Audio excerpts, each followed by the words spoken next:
This is Smoking Out the Closet. Now, here are your hosts.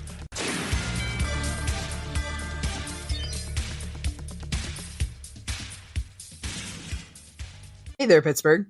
It's that time of year again. Smoking Out the Closet is going to be sponsoring the Pittsburgh Cannabis Festival for the third year in a row. The Pittsburgh Cannabis Festival is a wonderful event where people come together to enjoy everything about cannabis. Representatives from cannabis companies, local glass shops, hemp-based companies, and many more will be there. Don't forget live music and local food trucks as well. The Pittsburgh Cannabis Festival will be at the Allegheny Commons Park, August 11th from noon to 5 p.m. Come join the festivities for the fourth year in a row.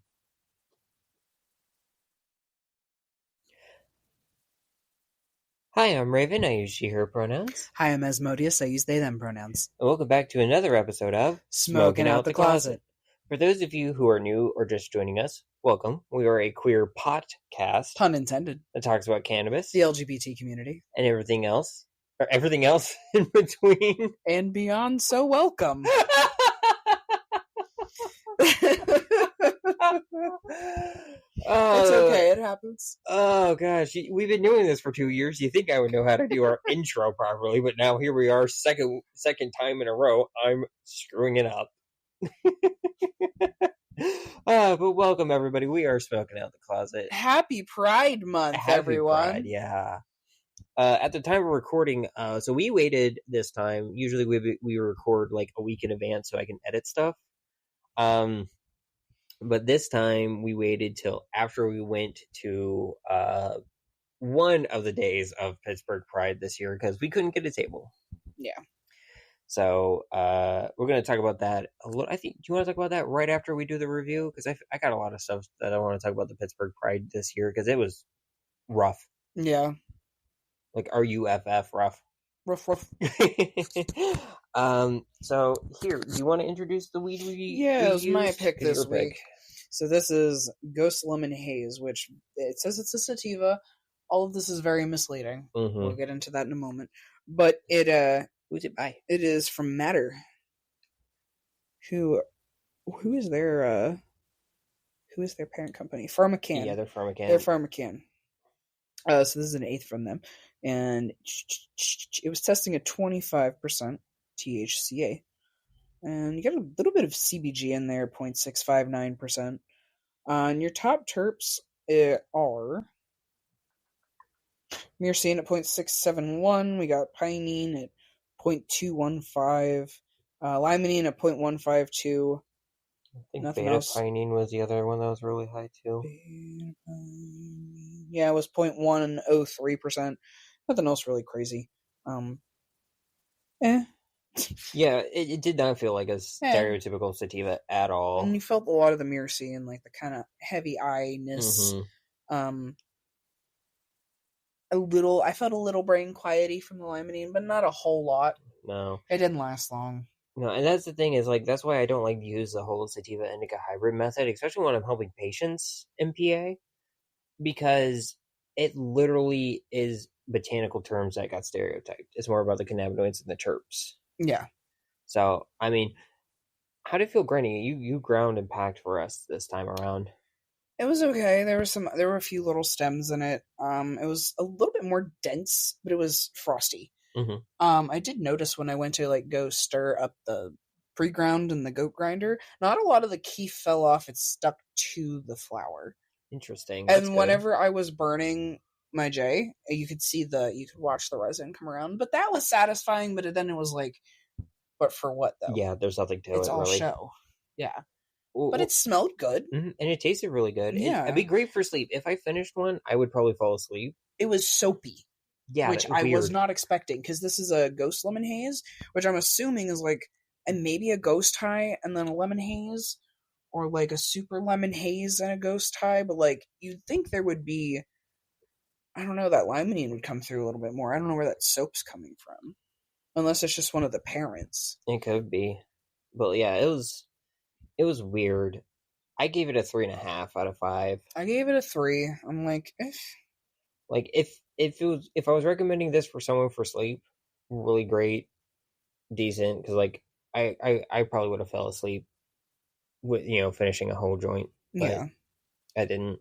because I did like a third maybe. But I definitely feel like if I did a full one, I would fall asleep, and I think that would be really good. The cure on it was okay. It looked really pretty. I mean, we pre-ground it. We forgot to take a picture of it. But I mean, even just like the ground up version looks really nice, and it's got a lot of keef on it and still. There's even if you look at there's a lot of crystals and stuff that are sticking to the bottom of the container from the flour and from when we ground it. Yeah, so I mean, beautifully grown product. I just don't think this one was very strong with the terps or cannabinoids, so that's kind of where I took a lot off from. Yeah, when I was grinding it didn't seem super sticky. Mm-hmm. Like it had all the nice little crystally guys you like to see, but it wasn't very moist. But it wasn't like crunchy. Yeah, no, I get that. Yeah, so definitely lackluster. Other than sleep, I wouldn't recommend this for anybody. Yeah, for anything, and it's not even the better product for sleep because I've seen some of them are like way better for sleep in a flower. So, certified mids, it's okay. Yeah, it's mids. Mids. Do you want to add anything else before we could talk about Pride at all? I don't think so. Okay. Other than they used to have a really good Girl Scout cookie. I don't know what happened to it. Everybody used to have a really good Girl Scout cookie. What happened to it? Whoever listens to this from whatever brand rep, please give me a good Girl Scout cookie again. We haven't had other than in vapes, we haven't had Girl Scout cookie. We haven't had Dozy Dough in anything but a concentrate, like, in a long time. You can only get Pineapple Express in a vape cartridge now, which kind of pisses me off because it's not even a good Pineapple Express either. Mm-mm. It doesn't have any terpenoline in it. No. And, like, you can get Green Kush again. Yeah. But there's no pinene or terpenoline in it. How the fuck is it a Green Kush? Yeah, what's the... No. So, that's caffeine-free Green Kush. It's pretty much, it's like a caffeine-free soda. Yeah, you get all the same flavors, just none of the effects. Okay, so I want to get into Pride. Let's get into it. So, not Pride as a whole, but Pittsburgh Pride. But this is going to be a very Pride-heavy episode, just heads up. Because, it's Pride Month. So we were trying to get a table this year with Pittsburgh Pride, and last year, Cards on the Table, we're an advocacy podcast. We don't make any money off of this. And even if we did, everything that we make, we throw immediately right back in the show. Mm-hmm. Everything's pretty much out of our own pockets. Yeah. So we were able to get like a grassroots table or something like that, or maybe an advocacy table. I don't know. It was like $250 for like all 3 days, right? Yeah. Doable. That was 2 days at Allegheny Commons Park. You were able to go to the parade while I manned the table. And then the third day, which is Bloomfield. I always want to say Bloomsburg for some reason. Bloomfield's Pride, which is the third day, because that's historical part for Pittsburgh Pride. It's where the first Pride in Pittsburgh happened. So, the third day is always there. This year, they were going to have the first 2 days is at Allegheny Commons Park. They were going to have it at Point Park. And for some reason, I don't know if it's just the way Point Park has fees or anything, because it's part of a national park, technically. So it's federal, which is weird, too. They're going to have cannabis on technically something that's owned by the federal government. Which, cool! Oh, wait, no. That was Pride. Yeah, Pride, not Cannabis Festival. Yeah, that would never fly. But there's a lot of cannabis-based stuff there, too, and that's where I was getting confused. So we were going to try going, but they were going to have us pay $500 for just the first 2 days of Pride. And I'm like, there's no way we can do that. So I asked them if there was something like a grassroots thing that we could do. Again. And it took about a month, and I followed up, and they're like, oh, we can give you a 30% off discount, which would make it like still $300 and some change. But that was still for the first 2 days. That wasn't for Bloomfield. And the thing that got me, too, is it ended up not being at Point Park. It ended up going to Allegheny Commons Park again still. So the thing that upsets me too with this is that not only did they push out all the small queer people who wanted to be there with their small shops, they raised the price, and then for nothing, I don't know if any of these people, if you're going to get to this or anything, but if anyone got differential back from what the lots were priced at for, last year's Pride at Allegheny, because, as you were saying, it was priced different for the Point Park, if they got that difference back, or where did that go?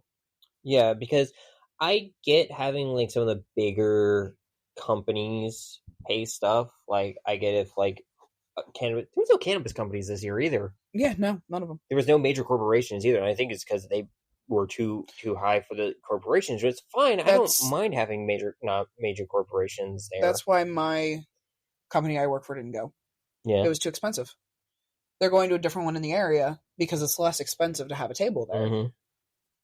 And, like, I get it. Like, push the corporations out, but you're also pushing out the small businesses and everything, because... So, the reason, apparently, there was a whole big thing on Instagram that Point Park canceled originally for Pride, that it was Point Park side. And then Point Park came out and said that no, there was something wrong with paperwork or something, and it needed to be fixed, and the due date window went past. So I don't know if the people who are running it and were doing the paperwork, either it seems like there was a big miscommunication part on something. But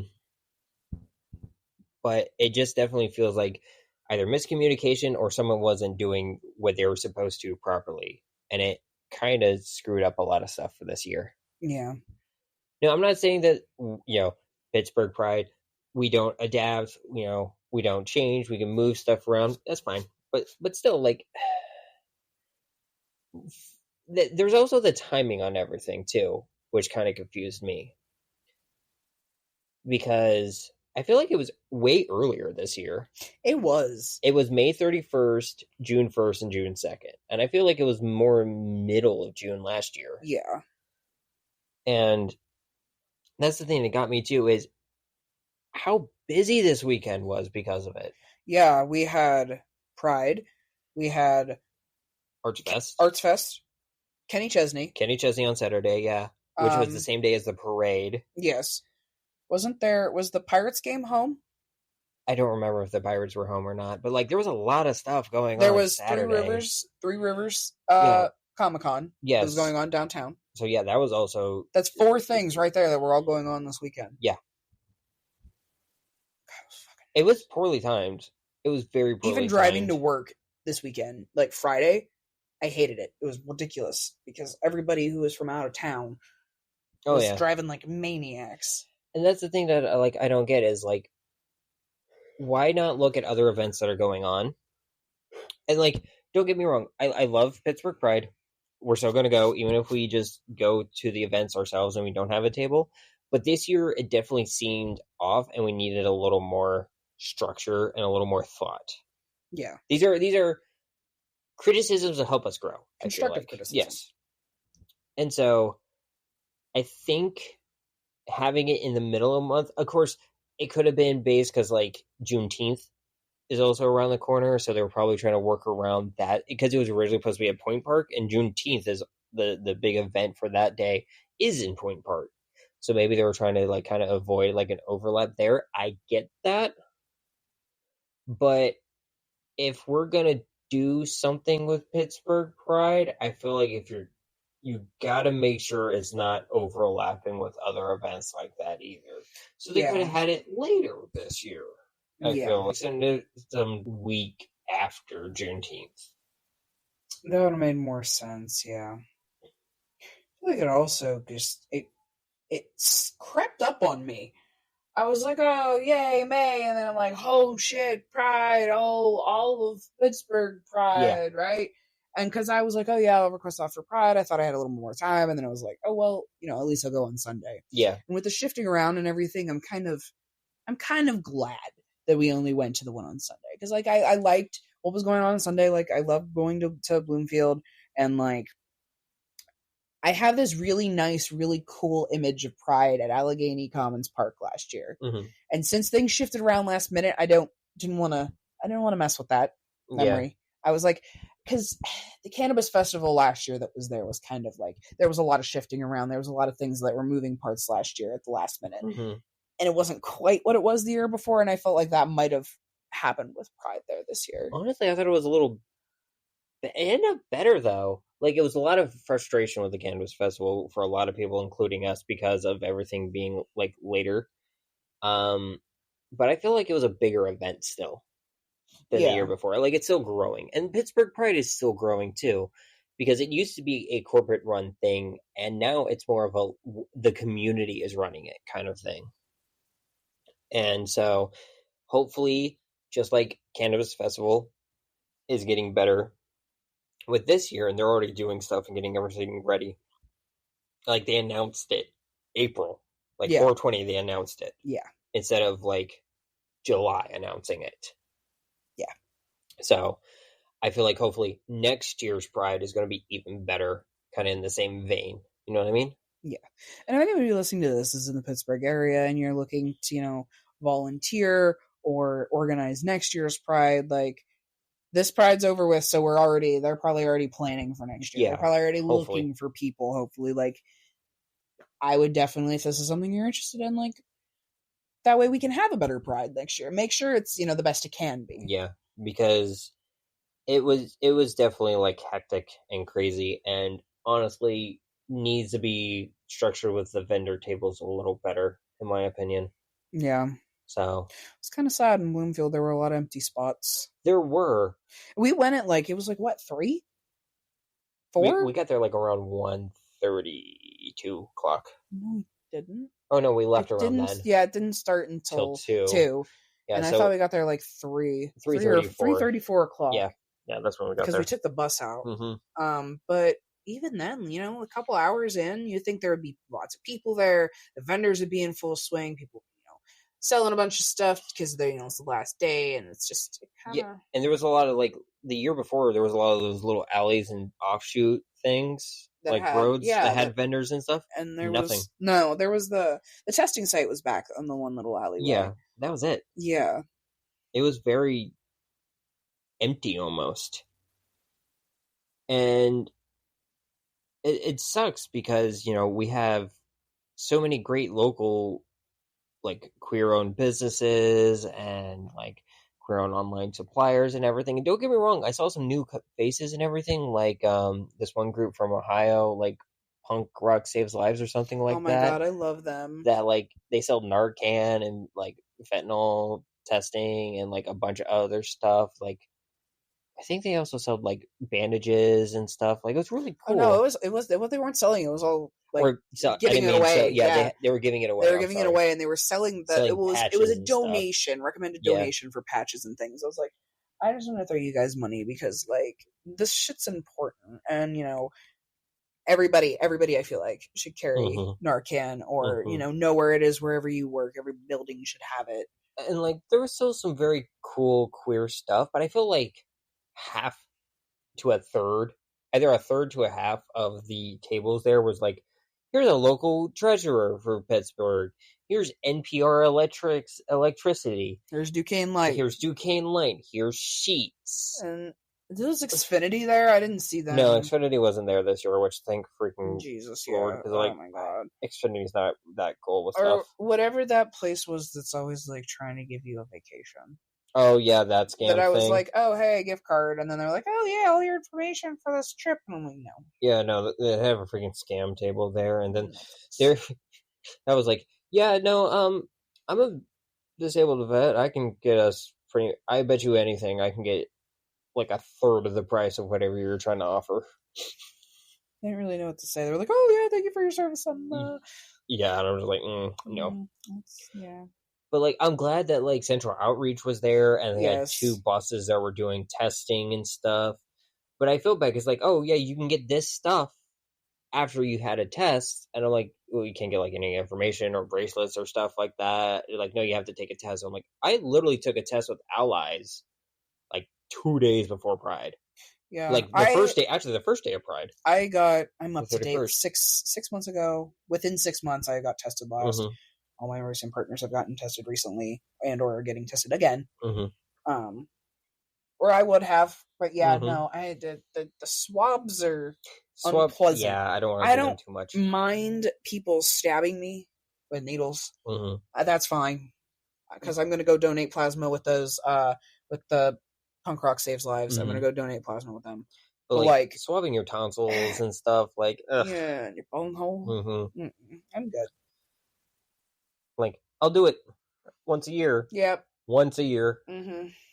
So no, and Allies was there though. It was really cool. There was also I think a thing with Allegheny's public transportation thing about being on Snap and like helping people get like cheaper bus fare because they're on Snap and stuff. If anybody listens to the podcast in the Pittsburgh area that is serviced by PRT is on food stamps is on food stamps Snap. They were rolling this out, or what did you say earlier? There was like a trial period for it. The later half of last year they were doing a trial run and they finally officially made it a discounted fare rate, I want to say like 2 weeks ago. So if you go onto their website, you can apply for this. You and your family will get your bus fare half off if you have food stamps.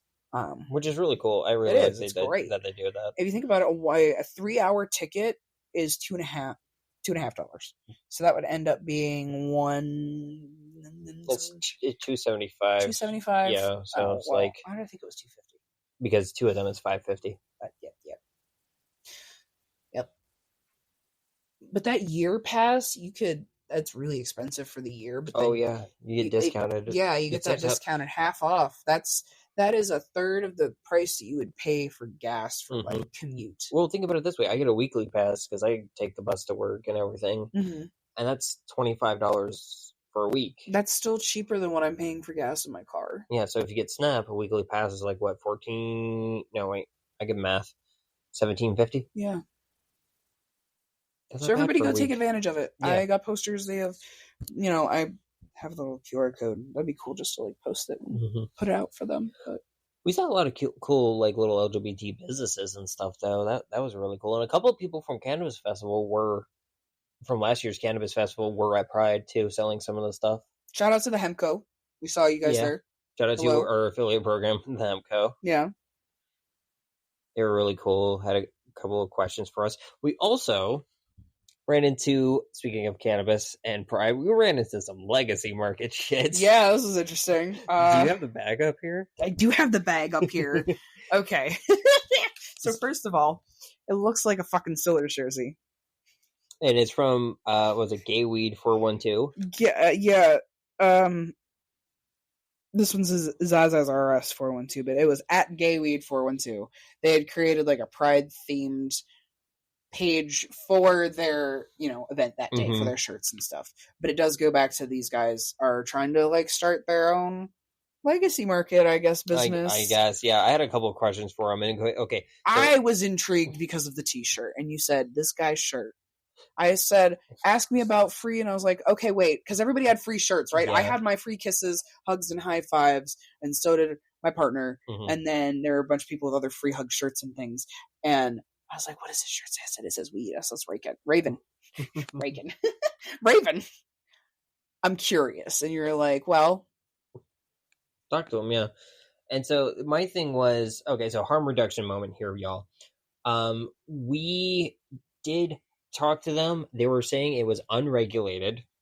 So it's a little bit of a red flag there. I asked them if it was Delta 8 and stuff. And one of the other people who had a table there were like, you guys got to be careful. And I think he said it's hemp-based. Like I heard the other guy said it was hemp-based. I could be wrong. He could have been lying about that. But I just want to say be very careful with this kind of stuff. Harm reduction moment. We don't know if it's fully laced yet. We haven't tried it yet. However, there's a lot of evidence that we've looked into that it's showing that it's not. It doesn't have the smell or, no funny smells. It doesn't have any weird colored crystals it shouldn't have. Like there's a lot of science just saying it's kind of, it's either it's either cannabis, like a homegrown cannabis, or it's hemp based. Because the way it is grown too is like it has like little stringy stems inside of it, so it looks like it's homegrown or it's hemp flower, which is fine. Yeah, if it's and I've had hemp-based. like the Delta 8 flower too before. It's nothing crazy. No, but my worry is also with the pesticides and what they use to keep like stuff off of it. I mean, if it's indoor grown, if these guys are just growing it in their house. Yeah, but I'm just saying like harm reduction based things. But like, that you is gotta be very careful with important this to kind of stuff. consider. Yeah, so I know there's a lot of things with that, but we did want to talk to them. They're following our podcast. We do kind of want to like give them a note that hopefully, knock on wood, they're trying to get everything started for when rec happens in PA. That's what he is talking about, and you were talking to him too, and like educating him, and he seemed like he wanted to learn, and he was interested in learning more. So I would trust it. Because I don't feel like we would like to talk to him more. Yeah. Also, definitely. The more I thought about it, I was like, I've seen a lot of these guys, a lot of people that I know from working at the dispensary through employees I worked with who knew people who sold the same kind of thing. They promote it on Instagram. They have these cool little like catchy looking bags. Some of them have really gorgeous anime girls on them I've seen. But Stiller's kind of theme thing. It says 3.5 on it. It's an 8th bag, but there was a gram in here. Yeah. So but, yeah, definitely seems like legacy market stuff, but like definitely harm reduction wise, be careful. Make sure nothing's laced with anything. We did go back to try and find Punk Rock Saves Lives because they did have fentanyl testing strips. But they packed up. They had packed up and left. So yeah, because it was weird. A lot of places were packing up early. It did not seem like a good event this year. The weather was also very hit or miss. Yeah, it was like is it gonna sun? Oh wait, is there one drop of rain? It's just gonna smell like it. Now it's really humid. Yeah, that too. It was really nice. Sheets was giving out free water. Yeah, for Sheets people. is fucking cool. They were just like, hey, have this, have that. They had so much shit left over too. I think they were just like, hey, take it, just take it, just take it. We want to go home, so take it. But, well, yeah, I'm surprised Gecko wasn't at Pride. Sheets is a Pennsylvania-based company. They originated in Pennsylvania. That's cool and fine, but you feel like they would be more prevalent in State College because Altoona is just outside State College. Pride. And you'd think Gecko would be. I didn't even see Giant Eagle. I didn't see Giant Eagle. They were there last year.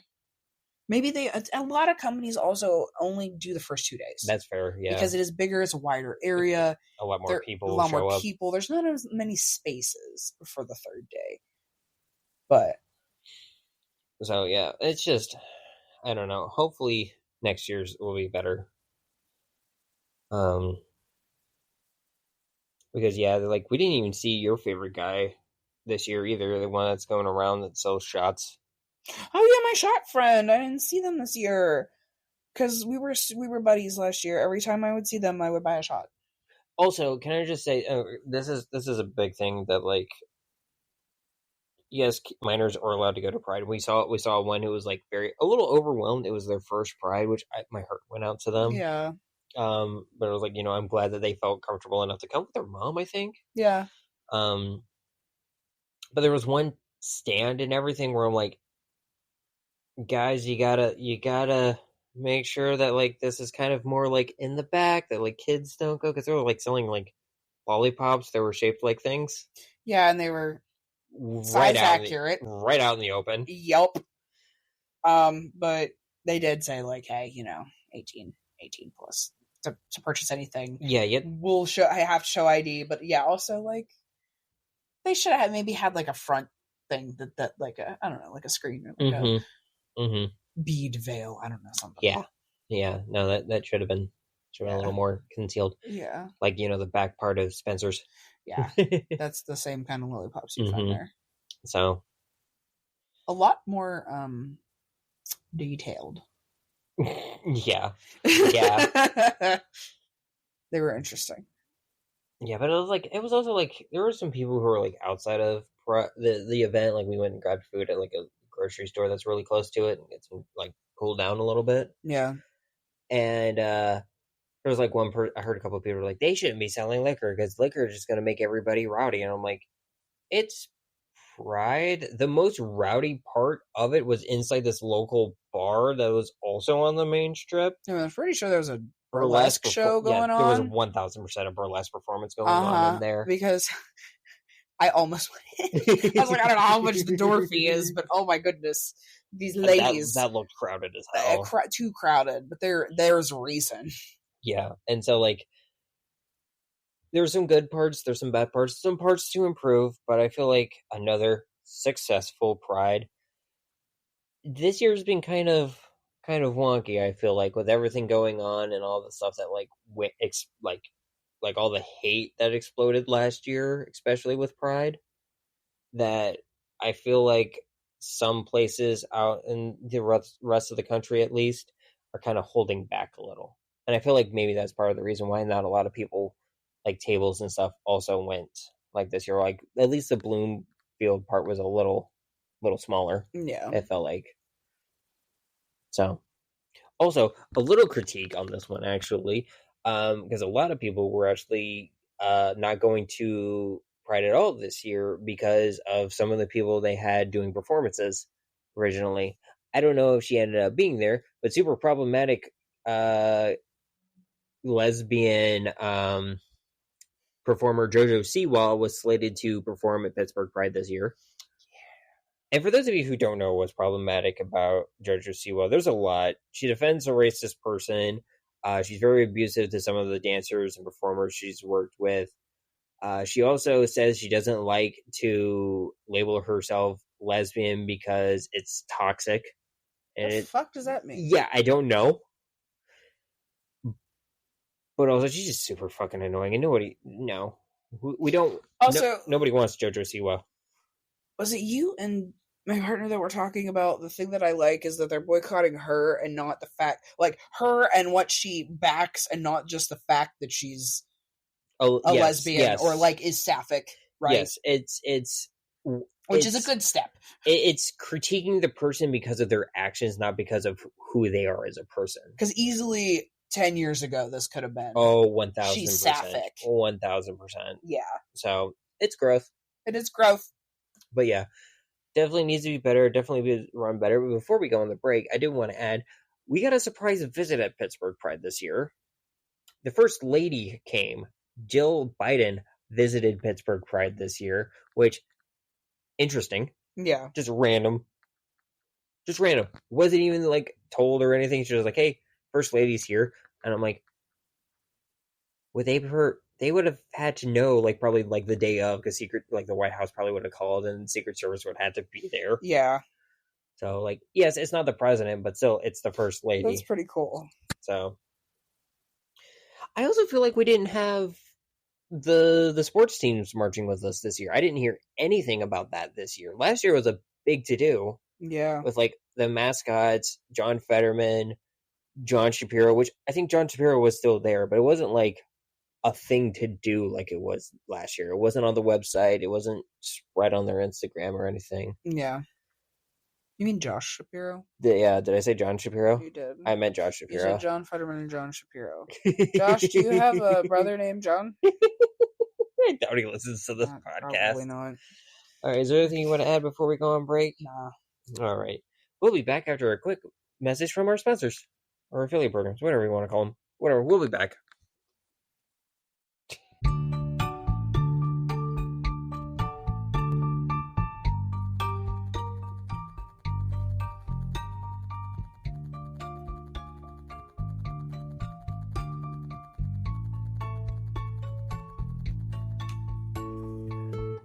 Pretty in Pink and purely wood pulp derived, Blazy Susan Pink rolling papers and cones will add a pop of color to your next smoke sesh. Their classic pink papers are naturally dyed, vegan, GMO-free, and food safe. They contain no amounts of heavy metals or pesticides unlike other paper producers. Care about what goes in your lungs with Blazy Susan papers and cones. Use promo code BGSOTC20 at checkout to get 20% off with your friends at Smoking Out the Closet. Plus, get free shipping on orders over $50 in the United States.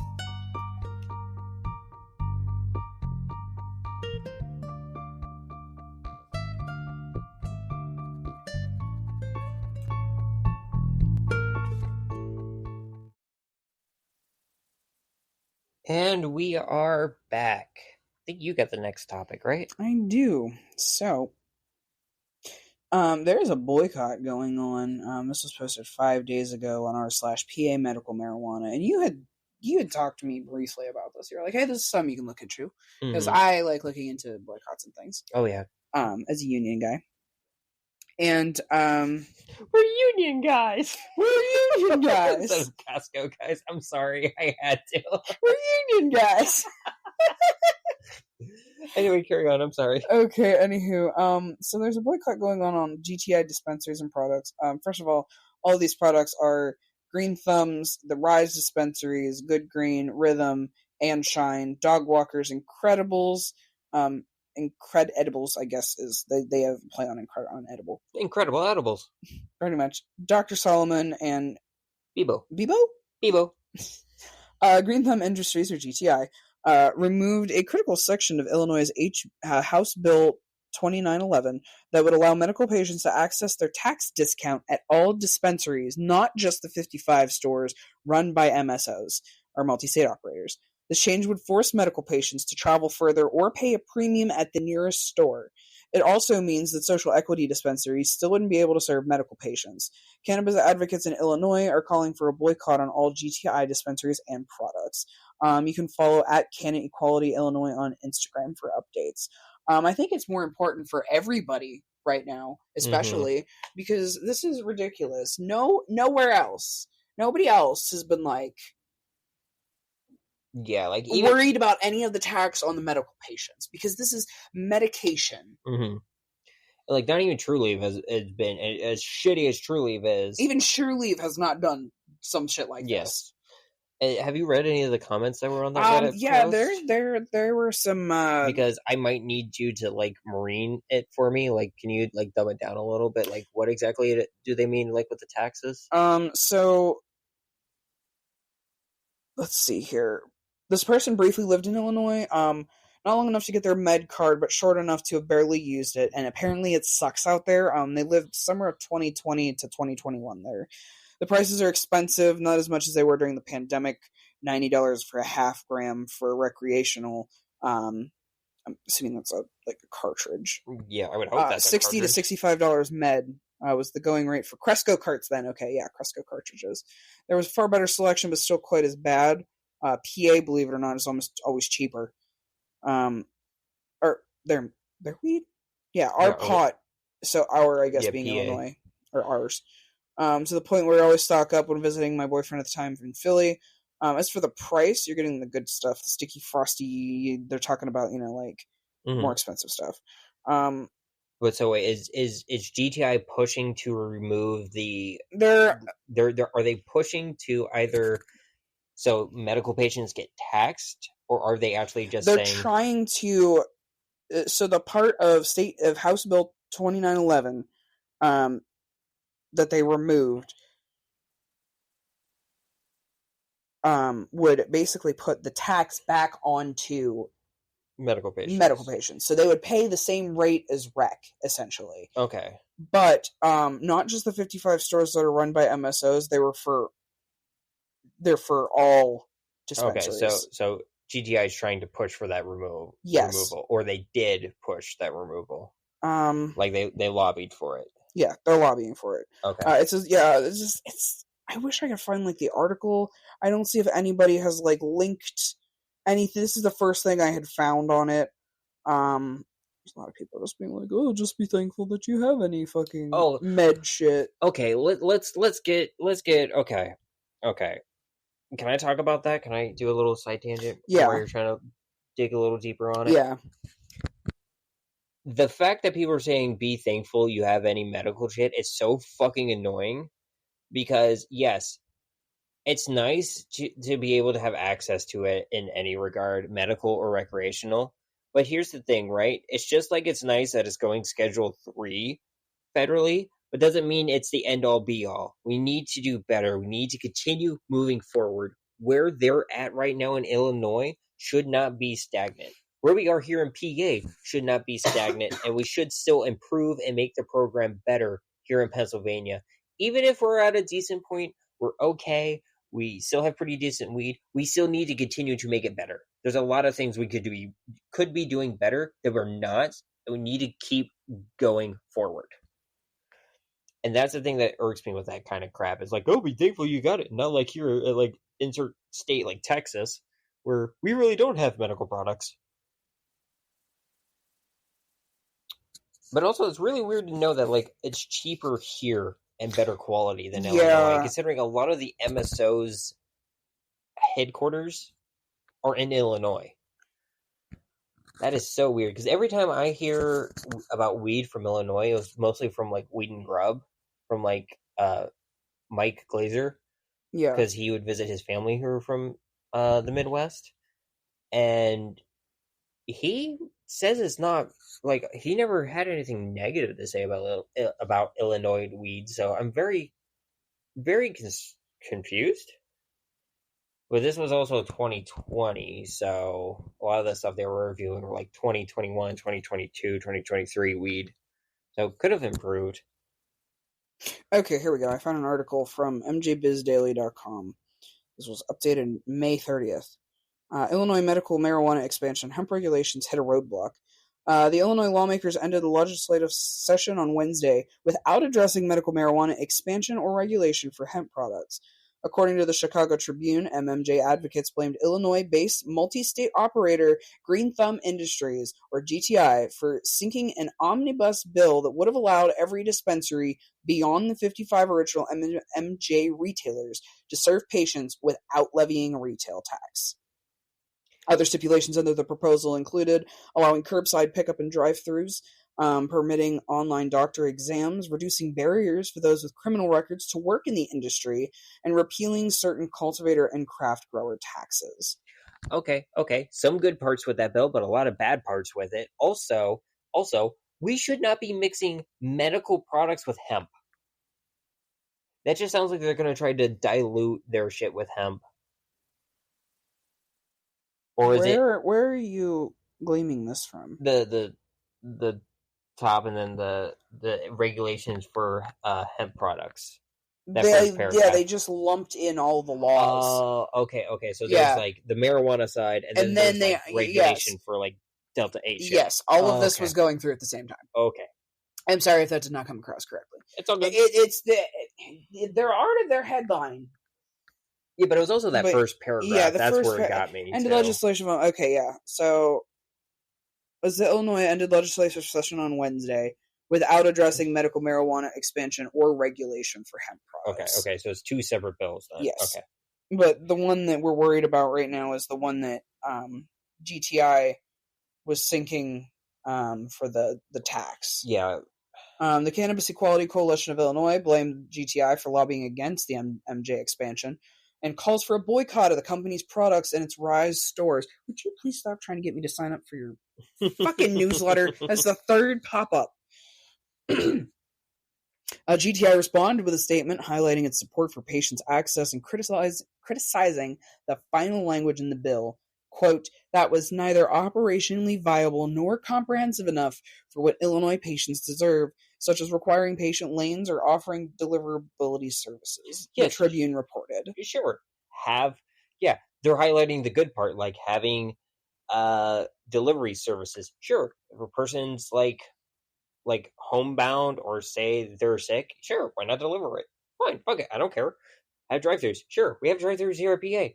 The dispensary I work at has a fucking drive-thru. That's fine. My store does curbside. Yeah, that's fine. That's not an issue. The issue is the taxes. Yeah. You can't, that's just saying like, oh, here, we're going to have this really good bill that's going to help a bunch of people, but we're also going to have this thing added to it that's going to stab a lot of people in the back at the same time. Okay, Is there any other state that taxes medication? Because that's just... not that I know of. I feel like that should be illegal. I don't know if it is, but I feel like... I don't know why. Because that's like food. In Pennsylvania, to me, like, Pennsylvania does it right. Food and clothing, they're seen as necessities, so they're not taxed. Same with prescriptions. And same with prescriptions. And this is no different. Cannabis for these patients is no different. Yeah, and I think a lot of the states that have either medical or medical and recreational. I feel like a lot of them know that, and that's why they don't tax the medical patients. So, GTI, stop being selfish. Oh, I'm making a clip of this, and I'm Stop. tagging them on Instagram and whatever, TikTok, everything. I mean, I'm glad our store doesn't carry your products. Mine does, still.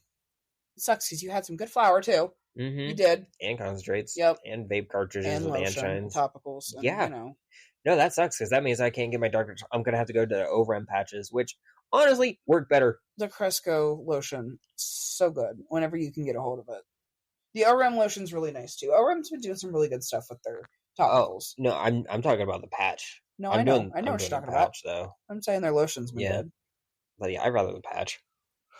24 hours relief. I don't have to keep reapplying it, but warning, we did review this before, but if you haven't listened to the episode where we review the organic remedy patches, wherever you're putting it, make sure you don't have hair. It will rip it out. Or make sure, just shave first. Shave first. Or at least trim it. Yeah, because my knee, God. oh my god. Yeah, that'll take some hairs out. And some skin if you're not careful. Yeah. Probably the best thing to do is try to remove it in the shower and the moisture. Wet. Or soak it with tea tree oil or rubbing alcohol. And that'll break down the adhesive so it comes off easier. Yeah, it's like a really good high-grade medical adhesive. So it's like ER bandages. Also, very low on the adhesive topical allergic reaction scale, at least for me. Mm-hmm. Yes, when I take it off, it leaves kind of a red mark, but what doesn't? Yeah, it's not really. It's like, I'm not going to say it's hypoallergenic, but for those with sensitive skin, it's a better adhesive than a lot of places use. Around the 20-hour mark, it does start getting a little itchy. Yeah, and then around the 22nd mark, I noticed the effects started kind of leaving. Like, it was starting to get weaker around the 22nd hour mark, which, honestly, I'll take. Me too. Can I bring up the next topic? Yeah. Okay. Actually, I have the next two topics, don't I? I think so. Okay, well, I'm going to do a really fast one, and then I'm going to do one where it's going to be a longer discussion for us. So California has introduced Bill, AB 1775, that would allow cannabis cafes to operate in the state of California, passed the state assembly on May 20th. It's currently being reviewed by state senate, and I did check. It has gone through committee within the Senate, but hasn't gone anywhere since the 30th, I believe. Okay.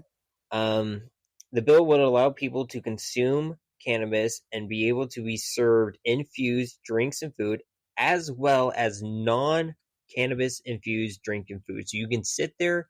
It's kind of like Amsterdam. You can sit there, smoke weed, have a drink of soda or coffee, or have a sandwich while you're enjoying your products. Governor Newsom vetoed a very similar bill last year, citing California's smoke-free workplace protection laws. So I looked into that, and basically California has a bill that basically you can't smoke unless it's in certain designated areas, even outside, like the chefs and the cooks have to smoke in a very, very, very specific place, very certain distance away from the building. So no other people get secondhand smoke. So it can't be near entrances or alleyways or other people can walk through. It has to be in a certain area. Yeah. Which, okay, that's fine. But here's the difference is we don't have the science. There's a lot of difference that we know of already between cannabis and tobacco. And while we don't have the science and how cannabis smoke affects the body, as we're kind of using tobacco science for cannabis when it comes to the inhalation method. That's kind of a bullshit. That was a cop out, I feel like. Absolutely. For Newsom to be like, oh, what about the right thing? Okay, cool. Keep it in the same freaking area, or here's my thing. Have it be vaporized based. Make it be dry herb vaporization. Instead of smoking it, either use ingestibles or volcanoes or the Zenko glass things that a lot of places already freaking use. And have a hookah bar set up. Yeah, exactly. Because, there's hookah bars in California. Yeah. Wait. How? What? Yeah, that's even a bigger fucking cop out. That's just that's just the double standard. Yeah, the fucking reefer madness coming back I'm pretty sure there's hookah bars in California. Yeah. I'm like 85% sure there are. Oh, that's some bullcrap. Because if there is, I mean, California is a lot more tight-fisted about their tobacco. But if there are hookah bars in California, then yeah, that's just that smacking that double standard. I know there are cigar bars in California. I know for a fact there are cigar bars. That's bullshit. What the fuck would be any difference? That's bullshit. Okay, that was my short one. Here's my other big one that I want to talk about. And it's involving LGBT stuff. I feel like we had a good sandwich with this week. So I saw this online recently, and it did remind me about it. And I feel like I'm going to put a caveat here. It is getting better with millennials, but more even so with Gen Z or Gen Z and Gen Alpha. The clickiness of the LGBTQIA plus community. I notice this every year. Like, well, I say every year, like I've been to Pride a lot. But last year and this year, I notice it a lot at Pride with, I'm just going to come out and say it, the older gay men, and then there's like a lot of the older queers. The older queers. The older, like, I wouldn't say like as old as the old gay men, but like the older lesbians seem to hang out a lot together, and like, yeah. And I understand like there's an age thing. There is an age thing and a maturity and a life experience thing. I do get that because there is, and this is going to be a real hard pill to swallow. AIDS fucked a lot of shit up. So those Gen Xers and even older who survived the AIDS epidemic, there is a weird kind of gap between them and even the older millennials. I don't know why I'm putting myself in, like, I'm an older millennial, but like the older millennials, so like millennials like us. Yeah. So there's that weird gap because of that life experience. Because we were experiencing a world after that happened. Yeah. So I will say there is that.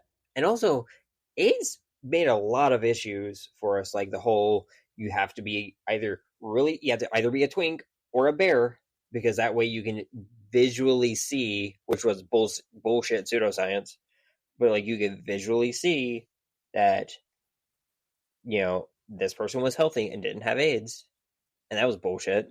But yeah, there is a lot, and it's like I said, it is getting better, but there's still a big proportion that is having this issue. A lot of biphobia, panphobia still, and especially with gold star gays and lesbians. I fucking hate that shit. I feel like that's going away. It is, because big whoop, you figured it out before you had to kind of fit into the cis hetero norms of the world. Congratulations, when you want a fucking cookie. Yeah. You are not better than someone just because you're a gold star gay. They just want a gold star sticker. Good job, you did it. Yeah. What else? What else do you want? Good job. The transphobia. We talk about this every year, but the transphobia, especially from older gays, like why? Also, as somebody who is non-binary, I feel like I feel like I belong in Pride, but also like I face a lot of like I don't know. I got misgendered more at Pride than I did correctly. Yeah, that was weird. And a lot of it was by old gay men. I always get misgendered by old gay men. And you even had your pronoun pins on. But sometimes, the funny thing is, if I had that shirt buttoned up and I looked a little bit more masculine, I've gotten hit on by old gay men wearing that shirt. The really crazy, loud, pink, gay shirt. Yeah. It's weird. It's very weird. The racism. Racism is still a huge thing in our community, and we are getting better at it. We are getting better at it, but it's still not good enough. It's still not even like our generation or Gen Z, you know, it still needs work, a lot of work. Because a lot of like the trans experience or like the lesbian experience, there's a lot of things that are like very white centric. I will admit, I will 1000%, as a white trans woman, I will admit there are a lot of things with trans healthcare that are very white centric, and it's kind of bullshit. But also like how, the you have to be this XYZ to be trans, and that's not the exact experience for anyone of different cultural or ethnic backgrounds. Yeah. There's no one way to be trans, so why are we trying to put it on based on a white Eurocentric way? First of all, that's fucking bullshit. It is. But also you have a lot of the older gays who are like, oh, you're a rice queen. I remember this, it was like in college, it was an older book, and they even said, this book may have problematic content in it because it was written in 1960 or 1974 or 1967, one of the two. Or 1976 or 1974. I don't know why I keep trying to say 67. But it was talking about all the different kinds of gay, and one of them was a rice queen, which was a white man who only dated Asian men. Oh my goodness. I'm like, what the fuck? Yikes, guys. What the fuck? Yeah, and there's a lot of that shit still. Yeah. Oh, here's another one. The homophobic trans people. What the fuck are you guys what on? What the hell? There's not a lot of them, but there's enough that it's fucking annoying. Like, what the fuck? That's like the gay conservatives. Yeah. Like, you could be you could be conservative and gay, but like the gay conservatives are very like, oh no, or like pick me. They're very pick me. Aren't they called the log cabin Republicans? Yeah, the log cabin. Those motherfuckers are the ones I always think of. Here, the body shaming. This one gets me all the time. The body shaming, and again, this is like what I was saying. Like this is a byproduct of the AIDS epidemic because of that kind of mentality was set. But like honestly, though, like, oh, I can't date him. He's too large. Oh, I can't date. Like, there's a quote unquote mask shortage. No, you're just fatphobic and racist because there is no real mask shortage. You're just ignoring what a lot of people, the people who are saying there is a mask shortage with like the lesbian community want the stereotypical thin lesbian who is white, like the Ruby Rose kind of mask. Yeah. Which is bullshit. First off, absolute bullshit. It's unrealistic, second of all. And also, a lot of those ones that are doing that are saying like, oh, well, I also don't like it when the person I'm dating whose mask is like at all into anything feminine. No. Like, what kind of, this isn't heteronormative bullshit. Stop projecting your forced heteronormativity onto your newly found homosexuality. Yeah, like, that's the reason that you're discovering this part of yourself, is to get away from that forced heteronormativity. Yeah, what happened to just liking someone for like what they like? No, there are things you could like. I like people who have long. I personally prefer to have people like to have brown eyes. I have a soft spot for people with brown eyes. I've dated people who have had green eyes. I've dated people who have had blue eyes. You're allowed to have like a preference based on like some physical attributes, but like you can have things you find more attractive than other things, and like, but like, I don't know if it's just because I'm pan and poly that I'm just like, what happened to just talking to someone, falling in love with like their soul? Sure, if you're going for a one night stand, sure, fuck it. I want to have sex with someone who's a brunette. Sure, fuck it, I guess. But like, playing devil's advocate a little bit. But like, what happened to just falling in love with someone's soul? Yeah. What happened to that? Can we take that part of the quote-unquote traditional American values of going on dates and you get to learn who this person is? Like, yeah, there is a big difference between like, oh, this is what I find sexually attractive, and then there's, oh, this is who I love, Yeah. And there's overlap, and it is important to have both. Have all of it. But it makes no sense to me. No. The ableism. It's getting better. It is getting better. Ableism in the LGBT community is still fucking bullshit. You want to know something? That's why I feel extra super safe with those, with the Punk Rock Saves Live people that being there. Just being in the alt community, we're so fucking supportive of just, people who are disabled, and knowing that I love seeing like the goths and the alt people at Pride, because like true alt people, not the freaking white supremacists that try using you guys as a shield. True fucking punks just being there to be the big scary people to make sure you're okay. And like, I love bringing up the Vision Video concert. I'm going to do it again. At Kativo, they had, chairs, and there was, places that, you could lean, you could sit, you could have, like, tables to put your, things you needed on. Nobody fucked with anybody else's shit. Like, you could leave if you had, like, your crutches or whatever there. And it was very friendly. And, like, being there, and, like, I know it was hard for you with your cane, but even just, I was like, hey. I wasn't the only one there. You weren't the only one. And that made me feel better. Yeah. Because it's new. It's the same thing with, I feel like, with Pride. It's you do it to show outwardly, not because of yourself, but to make other people also feel more comfortably to be themselves. And yeah. But it also feels like at the end of the day, and this is what started it, was a TikTok someone put on, who was also an older gay. Like, I don't know if they're Gen X or older millennial, but, like, they're around that kind of, like, Xennial, like, millennial with an X in the front. I can't pronounce it right, because I want to say zillennial, but that's more like... But see, if you look at the X's and the Z's and the neo-pronouns real quick, they're both pronounced the same. Yeah. The Z's and the X's. Because I use Zers with the Z's and not the X's. But, like, the one that was on the cusp of, like, Gen X and millennial. Yeah. They were talking about how, like, Pride for the longest time was, like, all the gays go to one area after everything's done, all the lesbians go in the area when, at the end of the day it's done. And it you still kind of feel that. Even when I went to New York Pride a couple years ago, I still felt that. Well, when I looked down that back one alley and there was a bar back there, I was like, I was thinking that's a lot of gay white men. Just I don't know what is going on there, but that's just a sea of gay white men. And, like, cool, that's fine. Like, if they feel more comfortable in that spot and they find it, that's awesome. But, like, you can see that they've sectioned when you were walking through Pride. You can see sections being made, and I was like, okay, but, like, why can't we blend the sections together at all? Like, why is it such an issue to, like, have spaces for just, like, oh, hey, this is a gay men's bar, we cater to gay men. This is a lesbians bar, we cater to, lesbians, and, obviously adding bi women, gay men, or bi men, gay, bi women, non-binary people, and everything still.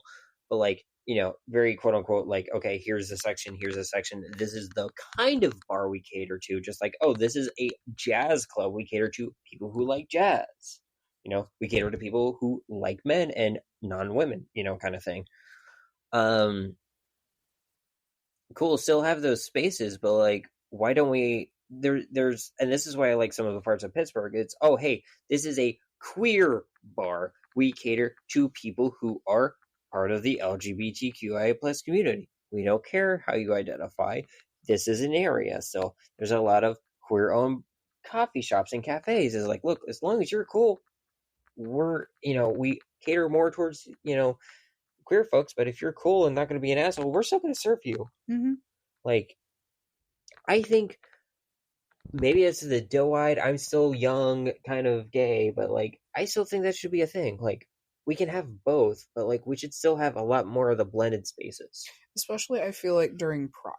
Yes. That is when we all come together as a community. Yes. So that is when I feel like, yes, at the end of the day, I might go back to the day bar, and the older gay couple might go off to wherever. I can't think of the gay bar off the top of my head right now. P-Town. They'll go off to P-Town. I'll go to them, and we'll go on our separate ways. And it's great that we have those third places. But when we're at Pride, like, we should be all together, because that's why we're there. And sometimes it feels like even at Pride we section ourselves off. Yeah. And of course, you got people like me. All right, everyone's going to their third place of the bar. I'm going to fuck home. Yeah, goodbye. Good night, everybody. I'm going home. I've had enough people. Goodbye. Good night. No, but, like, it definitely feels still very cliquey. And, like, I really wish it wasn't. Yeah. And, like, of course there are times when, like, a lot of trans people are gonna, because, like, there's certain things, like, health-wise and, like, story-wise and, like, life experience-wise that, like, yes, people are gonna come together and kind of talk and, like, mingle, but, like, still, there's a lot of overlap. There's a lot of intersectionality with this community. But, like, it still kind of feels like it's a series of cliques. It's like high school. Yeah. It's just a very queer high school. Because you have, like, this one area that's like, oh, if you're going to be cliquey, be like, here's the theater gays, here's the sporty gays, here's the nerdy gays. Like, those kind of cliques, sure, but it's everybody's welcome, but it's just more on the interest. It's interest-based. Yes, I'm more okay with that. These are the gays who cosplay, these are the gays who are furries, here's the gays that are free, and I'm using gays as an umbrella right now. Royal gays. Royal us, gays. All of us. Like, here are the ones that are, like, into LARPing or in D&D or whatever, you know? Like, interest-based, sure. But, like, identity-based cliques feels very segregation-y. Yeah. Like, it's division, not unification. Yeah. Which we need more, especially today with everything going on. We need more unification. We need it outside of Pride events. We need to be more unified than ever. We need to be unified in Pride. We need to be unified.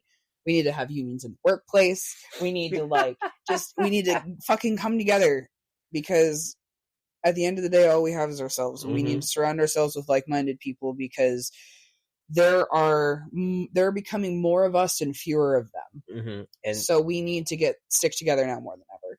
Yeah. And we need to actually make this a proper community. And I feel that in Pittsburgh. I do feel that. Even with the slight, splitting up, I feel it's more of an actual community here in Pittsburgh. I do too. So, is there anything you want to add before we sign off for the day? I don't think so. All right. Well, once again, my name is Rayven. I use she, her pronouns. I'm Asmodeus. I use they, them pronouns. And we'll see you all in the next episode. Bye-bye. Bye.